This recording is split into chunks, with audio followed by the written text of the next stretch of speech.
Marami sa ating mga Pilipino, mahirap pa sa daga. Pero mabuti pa ang mga daga, hindi na uubusan ng pagkain. Dahil kahit saang sulok, pwede silang lumusot. Wala, makakaras ko pa yan. Shocking but true! Isang dampuhalang daga nahuli nitong nakaraang linggo sa Solna District sa bansang Sweden. May bigat itong 1 kilo at habang aabot ng 16 na pulgada. Dahil sa sobrang laki nito, maging ang alagang pusa ng pamilya, takot daw lumapit. Kaya ang nahuling daga, binansagang Ratzilla. Ayon kay Heinrich Domingo, senior veterinarian ng Manila Zoo, posible raw na ibang uri o species ng daga ang nahuli sa bansang Sweden. Dahil ang dagang bahay, katulad ng mga nakikita natin kalimitan, lumalaki lang ng 4 hanggang 6 na pulgada. Yung ganito kalaki, malamang ito cloud rat. So normally ang daga hindi din na lumalaki ng ganito kalaki. Wala silang genes para lumaki sila ng ganito. Nabibilang sa mga rodent o mammal ang mga dagang bahay o Norway rat na bahagi ng order Rodentia o mga hayop na may incisor teeth o iping pangngat-ngat. Dahil kalimitang sa mga maruruming lugar sila sumisiksik at nakatira, peste kung sila'y ituring, lalo pat nagdadala ng mikrobyong pwedeng magdulot ng mga sakit.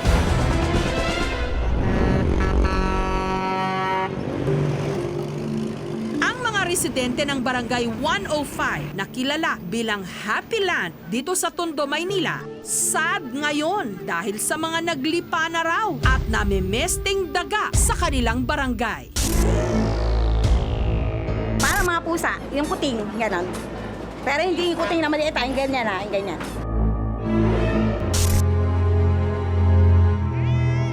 Si Rona, sanay na raw manirahan kasama ang mga naglalakihang daga. Kasarapan po ng kain namin, magugulat po kami may dumadaang mga daga dyan. Minsan dito, malalaki po kasi nakakatakot po yung mga daga dito, kasi laki po ng mga pusa. Hindi na nga raw nila mabilang kung ilang beses na silang kinagat ng kanilang mga alaga.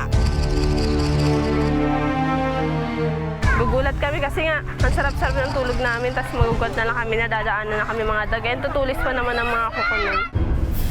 Maging ang kanilang mga damit, nginangat-ngat daw ng mga mababait.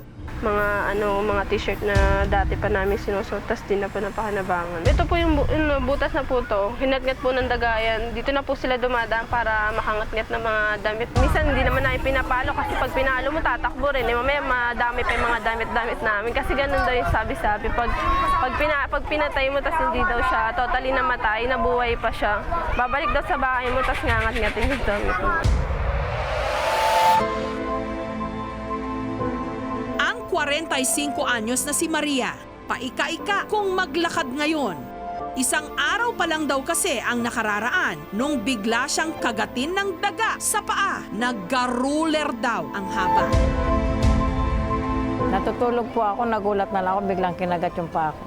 Tapos nung pagkagising ko ng 3:30, bigla pong kumirot, pagtingin ko dumudugo na po yung paa ko. Dahil kapos sa pera, ni hindi raw siya nakapagpa-check up sa doktor. Minom na po ako ng amoxicillin para mawala po yung kirot niya at pamamaga. Pero payo ng mga eksperto, hindi raw dapat ipagsawalang bahala ang kagat ng daga. Kailan pa ho kayo nakagat? Kailangan mag-anti-tetano at iinom ka ng antibiotic. Ngayon, bawal yung ilusong sa baha. Kasi nasa paa yan, baka mamaya mag-cause yan ng leptospirosis na tinatawag, yun dahil galing sa ihi ng mga daga. Pero ang mga dambuhalang daga na kinatatakutan nga pati mismo ng ilang mga pusa, nakahanap na raw ng katapat. Ang Rat Busters. Ito yung operation namin sa isang malaking supermarket sa Cavite. So makikita nyo, sa isang trap nakakahuli na siya ng 4. Nasa 10 inch yung laki niyan. Ayon sa grupo ni na Red, sa loob daw ng 5 taon na paghahunting nila sa mga daga, ang pinakamalaking dagang bahay na kanilang nahuli, umabot na ng 14 na pulgada ang laki.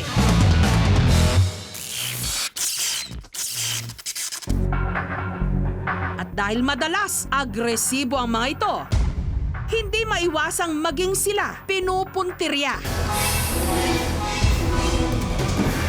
During the operation, sa isang supermarket, massive attack nung daga. So, yung nasa gitna siya, madilim po yun, inatake siya ng 5 daga. Siguro po nasa 12 to 13 inch. So, puro sa hagat. Nagkaroon na siya ng mga severe na lagnat. Para matulungan ang mga residente ng Happy Land, nito lang Biyernes, nagsagawa ang grupo ni Red ng inspection at extermination. Mano-mano nilang ginalugad ang kasulok-sulukan ng Happy Land. Usually ginagamit po ito sa mga pambahay at ginagamit din po madalas sa pananim or farm. Ito ho yung pinakamabisa para mabilis po natin mapuksa yung mga daga. Pagkatapos, naglagay ng mousetrap na gawa sa cardboard na nilagyan ng glue kung saan inaasahang didikit ang mga masisilong daga.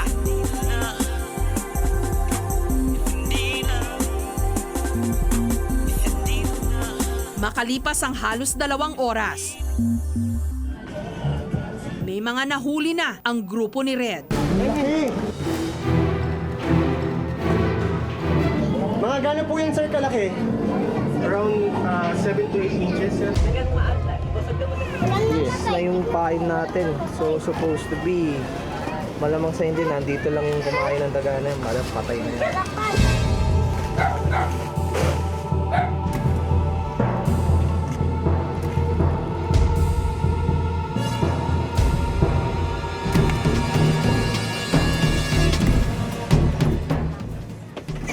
Ay, baka pagdating ka, ha?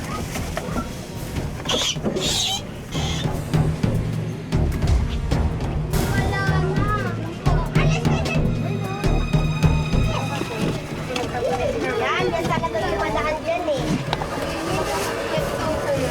Ayun o. Kumakagat pa siya. Baka, ala. Dahil sa tindi ng kapit ng glue, ang ilang mga daga na pilit nagpumiglas, hindi nakawala.